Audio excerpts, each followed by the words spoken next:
Assalamualaikum warahmatullahi wabarakatuh. Perkenalkan, nama saya Nihayatus Saada, SST MT.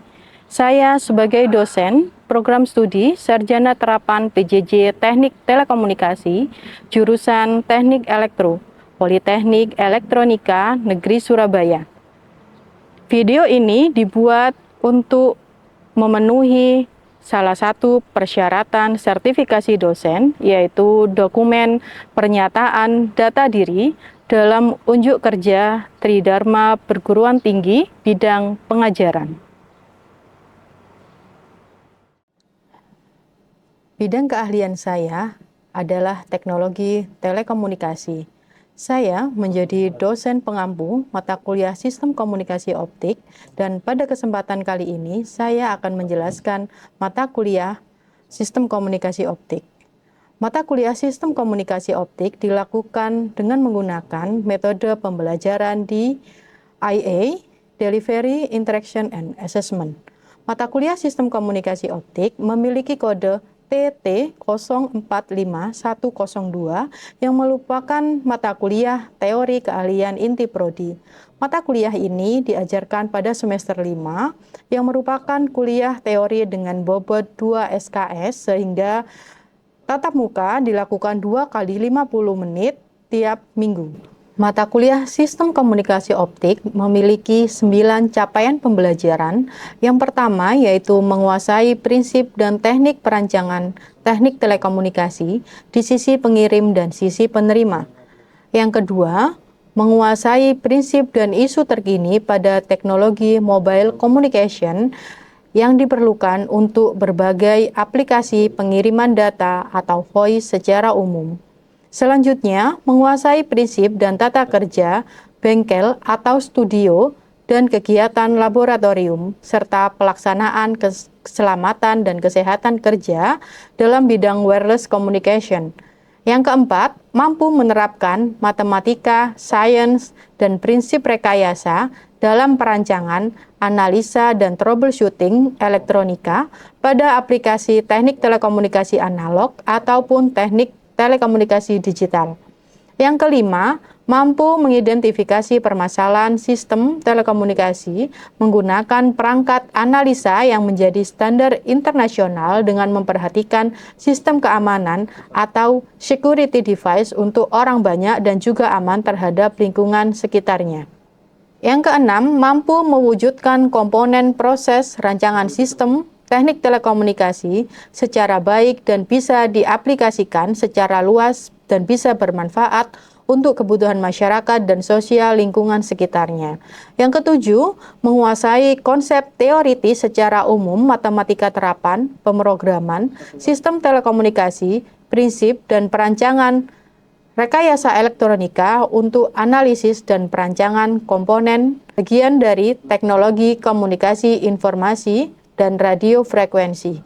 Yang kedelapan, menguasai konsep teoritis secara umum, cara pengujian dan pengukuran parameter kualitas layanan jaringan, pengujian subsistem dan sistem jaringan telekomunikasi dan radio frekuensi secara menyeluruh. Dan yang terakhir, menguasai pengetahuan tentang perkembangan teknologi terbaru dan terkini pada bidang jaringan telekomunikasi dan radio frekuensi. Untuk mencapai capaian pembelajaran tersebut, maka diturunkan menjadi capaian pembelajaran mata kuliah yang terdiri 2 CPMK. CPMK yang pertama yaitu mampu menguraikan tentang perkembangan, prinsip, dan aplikasi komunikasi optik di dunia telekomunikasi, serta prinsip perambatan cahaya, reflection, refraction, total internal reflection, diffraction. Mampu menguraikan karakteristik tipe-tipe fiber optik, pembuatan fiber optik, mode propagasi pada fiber optik, serta macam-macam kabel fiber optik. Prosedur splicing, konektor, coupler, dan switch pada jaringan fiber optik. Mampu menguraikan karakteristik dan rangkaian modulasi, demodulasi komunikasi optik. Mampu menguraikan rugi-rugi fiber optik dan dispersi intermodal dan intramodal. CPMK yang kedua yaitu mampu menguraikan parameter-parameter komunikasi analog dan digital pada aplikasi komunikasi optik. Selanjutnya, mampu menguraikan proses modulasi, salah satunya PCM serta multiplexing antara lain TDM, FDM, dan WDM, serta mendesain WDM dengan EDVA untuk komunikasi jarak jauh. Mampu mendesain parameter-parameter power budget dan rest time budget pada aplikasi komunikasi optik. Selanjutnya, mampu menguraikan standar transmisi fiber optik, topologi jaringan fiber optik FTTX. Deskripsi mata kuliah dari sistem komunikasi optik, yaitu mata kuliah ini membahas tentang sistem komunikasi fiber optik, karakteristik fiber optik, jaringan komunikasi fiber optik, serta mampu untuk mendesain link komunikasi berupa link budget, yaitu power budget dan rest time budget, serta memahami standar transmisi fiber optik, topologi jaringan fiber optik. Untuk mendukung capaian pembelajaran, maka materi yang diajarkan pada sistem komunikasi optik terdiri dari 11 materi. Yang pertama yaitu perkembangan prinsip dan aplikasi komunikasi optik di dunia telekomunikasi. Yang kedua, prinsip perambatan cahaya, reflection, refraction, total internal reflection, dan diffraction. Yang ketiga, karakteristik tipe-tipe fiber optik, pembuatan fiber optik, mode propagasi pada fiber optik. Yang keempat, macam-macam kabel fiber optik, prosedur splicing, konektor, coupler, dan switch pada jaringan fiber optik. Yang kelima, karakteristik dan rangkaian modulasi, demodulasi, komunikasi optik. Yang keenam, rugi-rugi fiber optik dan dispersi intermodal dan intramodal. Yang ketujuh, parameter komunikasi analog dan digital pada aplikasi komunikasi optik. Yang kedelapan, modulasi PCM dan multiplexing. Yang kesembilan, WDM dengan EDVA untuk komunikasi jarak jauh. Yang kesepuluh, power budget dan rest time budget pada aplikasi komunikasi optik. Yang kesebelas, standar transmisi fiber optik, topologi jaringan fiber optik FTTX. Mata kuliah sistem komunikasi optik diajarkan dalam 16 pertemuan. Pertemuan pertama menjelaskan tentang kontrak kuliah, rencana pembelajaran semester, dan dilanjutkan dengan materi pertama. Minggu kedua hingga minggu keenam membahas materi kedua hingga keenam. Kemudian pertemuan ketujuh dilakukan evaluasi tengah semester. Kemudian pertemuan ke-8 sampai ke-18 membahas materi ke-7 hingga 11 dan dilanjutkan pertemuan ke-14 dilakukan evaluasi akhir semester. Selanjutnya, pertemuan ke-15 dan ke-16 digunakan untuk topik pengembangan dan kuliah tamu. Perkuliahan dilakukan secara sinkronus berupa kuliah tatap muka di Politeknik Elektronika Negeri Surabaya dengan metode ceramah dan diskusi kelompok, di mana di akhir perkuliahan akan diberikan tugas-tugas untuk mengevaluasi setiap CPMK yang direncanakan. Teknik penilaian dilakukan dengan memberikan tugas dan melakukan observasi ketika di kelas. Penilaian terdiri dari 4 komponen penilaian, diantaranya yaitu yang pertama, tugas dan kuis sebesar 20%, yang kedua, evaluasi tengah semester 35%, yang ketiga, evaluasi akhir semester sebesar 35%, dan yang keempat, kehadiran dan keaktifan sebesar 10%. Proses penetapan, pelaksanaan, dan evaluasi pembelajaran di Politeknik Elektronika Negeri Surabaya menggunakan sistem informasi MIS sebagai pusat layanan yang terintegrasi untuk mahasiswa, dosen, dan tenaga kependidikan lainnya. Demikianlah pemaparan mata kuliah Sistem Komunikasi Optik yang juga tercantum dalam rencana pembelajaran semester. Berikut merupakan bagian dari pembelajaran tatap muka yang dilakukan secara sinkronus. Selamat menyaksikan. Oke, bismillahirrahmanirrahim. Assalamualaikum warahmatullahi wabarakatuh. Oke, di minggu kedua ini kita akan membahas materi perambatan cahaya. Oke. Pada mata kuliah Sistem Komunikasi Optik, capaian pembelajaran pada mata kuliah ini yaitu mahasiswa mampu menguraikan prinsip perambatan cahaya, reflection, diffraction, total internal reflection, dan diffraction.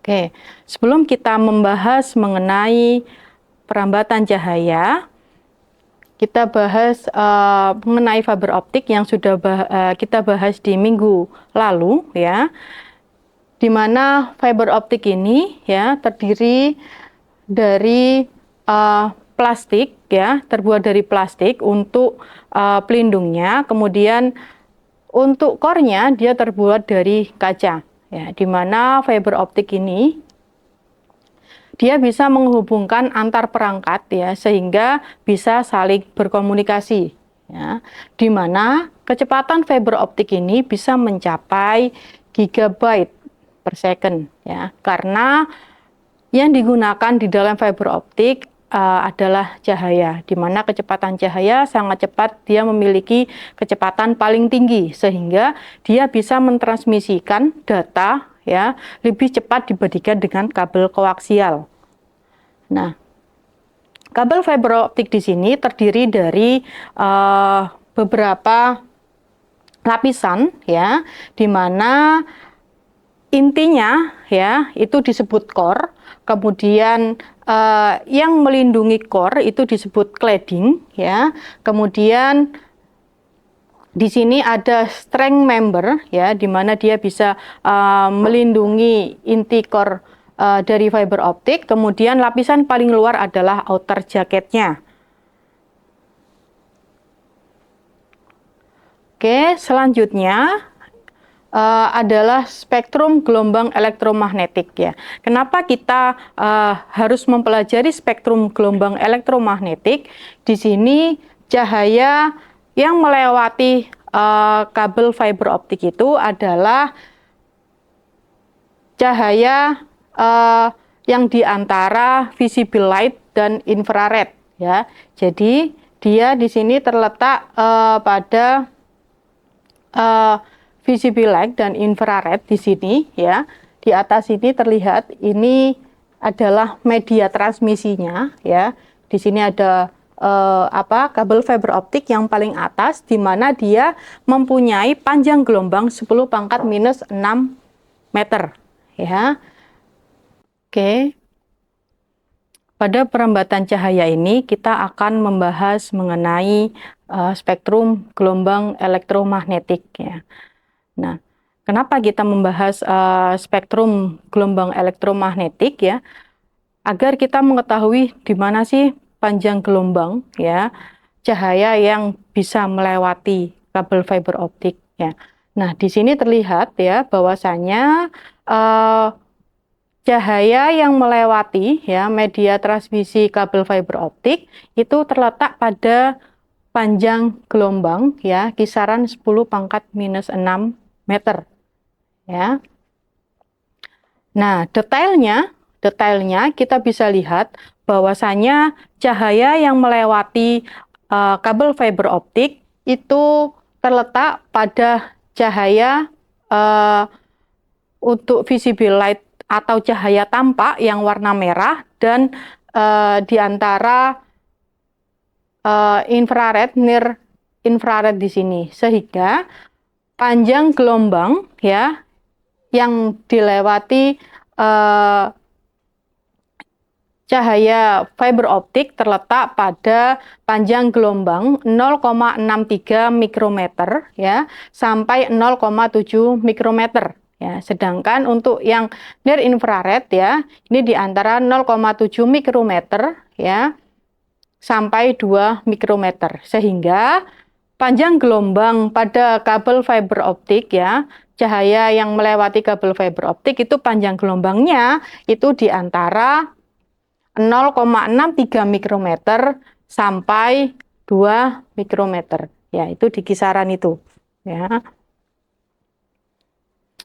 Oke, kita lanjutkan, ya, mode perambatan cahaya, ya. Jadi ini kita misalkan kalau ini di dalamnya kabel fiber optik, ya.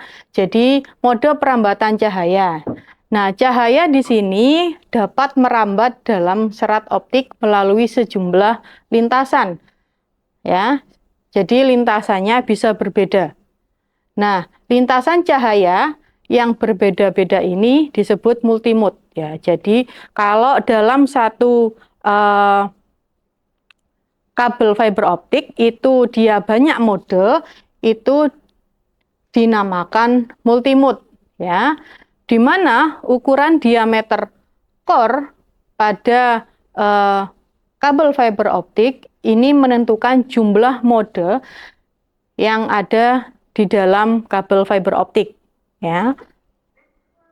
Nah, serat optik yang hanya satu mode saja ini disebut single mode, ya. Nah, ini ada prinsip perambatan cahaya, ya, di dalam serat optik. Di sini ada yang nomor 1, nomor 2, dan nomor 3, ya. Nah, yang di nomor 1 di sini ini dia merambat lurus, ya, dia hanya satu lintasan, ya, dia hanya satu lintasan. Kemudian untuk yang kedua, ya, peristiwa yang kedua di sini dia memiliki sudut datang, ya, sudut datang lebih besar daripada sudut kritis, ya, sehingga dia bisa merambat, dia bisa memantul, ya, di dalam kabel fiber optik, ya. Kemudian yang ketiga, ya, sinar mengalami refraksi, ya, di mana dia tidak bisa dirambatkan sepanjang kabel fiber optik karena sudut datangnya itu lebih kecil dibandingkan dengan sudut kritisnya, gitu ya. Nah, prinsip perambatan cahaya ini dipengaruhi oleh nilai indeks bias, ya, nilai indeks bias, ya, di mana bila panjang gelombang melalui material, ya, dia dalam kondisi tidak dalam vakum, maka kecepatannya lebih kecil dibandingkan di dalam vakum, ya. Jadi di sini untuk indeks bias, ya, ada persamaan V sama dengan C dibagi N, di mana V di sini adalah kecepatan rambat cahaya di dalam material, kemudian C di sini adalah kecepatan cahaya 3 kali 10⁴, kemudian di sini N, ya, ini adalah nilai indeks bias, ya, nilai indeks bias. Sehingga kalau kita balik, ya, kita cari nilai N-nya, berarti rumusnya adalah C dibagi dengan V, ya. Nah, jika dia merambat di dalam material, ya, kecepatan cahayanya ini akan semakin kecil, ya, akan semakin kecil. Nah, kenapa dia semakin kecil, ya? Dikarenakan nilai indeks bias, ya, di udara itu sama dengan berapa? Sama dengan 1, ya. Dia sama dengan 1. Sehingga jika dibandingkan cahaya yang merambat di dalam material, ini dia memiliki kecepatan cahaya yang lebih kecil, ya, dibandingkan dia tidak di dalam material, ya. Kita lanjutkan. Oke, kita lanjut ke kecepatan cahaya. Kecepatan cahaya di sini, ya, hubungannya antara frekuensi, ya, dengan kecepatan cahaya dan panjang gelombang, ya, rumusnya adalah C sama dengan lambda dikalikan dengan F, ya. Nah, C di sini, ya, adalah kecepatan cahaya di udara 3 kali 10⁸, ya. Kemudian VP di sini, ya, untuk persamaan yang kedua, VP sama dengan F dikalikan dengan lambda, di mana VP itu adalah kecepatan udara di dalam medium tertentu, ya, atau di dalam material tertentu, ya. Nah, dari persamaan kedua ini bisa kita lihat bahwasanya frekuensi selalu konstan di dalam medium, sedangkan kecepatan cahaya, ya, C dan panjang gelombang lambda ini nilainya selalu berubah. Oke ya. Nah, dari penjelasan saya tadi ya, ini ada soal ya, hitung kecepatan cahaya di material dan panjang gelombang di material dengan frekuensi 0,5 dikalikan 10 pangkat 15 Hz, di mana cahaya merambat di kaca dengan indeks bias 1,4. Yang dihitung di sini adalah nilai Vp-nya ya, dan nilai kecepatan cahaya dan panjang gelombangnya. Oke, selanjutnya di sini adalah sesi diskusi dan tanya jawab. Ya, silakan yang mau bertanya bisa angkat tangan terlebih dahulu. Di sini ada yang mau bertanya? Saya, Bu. Oke, silakan Mas Bagas. Sebelumnya, perkenalkan nama saya Bagas Pratama Indrianto dengan NRP 37. Di sini saya izin bertanya, mengapa cahaya dapat dipantulkan secara total di dalam serat optik? Itu saja pertanyaan dari saya. Oke, jadi begini Mas Bagas. Jadi pemantulan sempurna itu terjadi ketika cahaya bergerak ya pada medium ya dengan indeks bias lebih tinggi ke medium yang memiliki indeks bias lebih rendah ya, sehingga sudut datangnya itu lebih besar ya daripada sudut kritisnya ya, sehingga nantinya cahayanya ini bergerak ya tidak melewati inti dari fiber optik. Jadi dia bisa dipantulkan kembali ke fiber optiknya. Jadi dia tidak keluar dari intinya. Yaitu syaratnya tadi indeks biasnya harus lebih besar medium pertama daripada medium yang kedua. Gitu ya. Oke. Sudah cukup Mas Bagas? Bagi saya sudah cukup. Terima kasih, Bu. Oke, di sini ada contoh soal mengenai panjang gelombang ya dan kecepatan cahaya. Di sini siapa yang ingin menjawab dan menulis di papan tulis, silakan angkat tangan terlebih dahulu. Saya, Bu. Mau maju, perkenalkan nama saya Syafin Rizkolo Firmansyah dengan NRP 38. Oke, Syafin silakan maju ke papan tulis, Nak.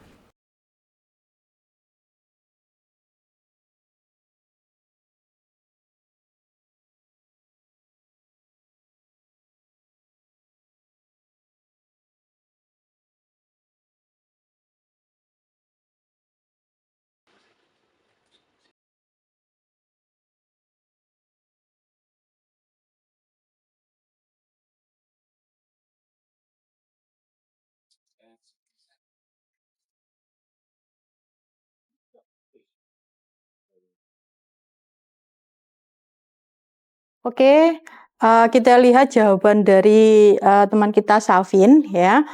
Di sini nilai kecepatan cahaya pada material tertentu di sini adalah 214 dikalikan dengan 10 pangkat 6 meter per second. Oke, sudah betul ya jawabannya. Kemudian panjang gelombang ya, panjang gelombang pada free space ya. Ini rumusnya adalah C dibagi dengan F ya. C sendiri adalah nilainya 3 kali 10 pangkat 8 dibagi dengan 0,5 kali 10 pangkat 15. Hasilnya di sini adalah 600 nanometer. Sudah benar. Kemudian selanjutnya panjang gelombang pada material tertentu di sini kita menggunakan rumus lambda dibagi dengan N1 ya. N1 di sini adalah indeks bias pada medium yang kita cari di sini ya pada medium kaca. Kemudian hasilnya itu adalah 600 nanometer dibagi dengan 1,4. Hasilnya di sini adalah 428,6 nanometer. Oke, sudah benar ya. Terima kasih Mas Syafin. Oke, selanjutnya setelah kita sudah menyelesaikan kelas sistem komunikasi optik. Selanjutnya di sini ada tugas, ada 3 soal. Nantinya jawabannya ditulis di lembar kertas folio ya, kemudian dikumpulkan minggu depan. Oke, saya akhiri untuk kelas pada hari ini. Mohon maaf jika ada salah kata. Saya akhiri. Wassalamualaikum warahmatullahi wabarakatuh. Waalaikumsalam warahmatullahi wabarakatuh. Sekian pemaparan pernyataan data diri dalam unjuk kerja Tridharma Perguruan Tinggi untuk sertifikasi dosen. Akhirus salam, wassalamualaikum warahmatullahi wabarakatuh.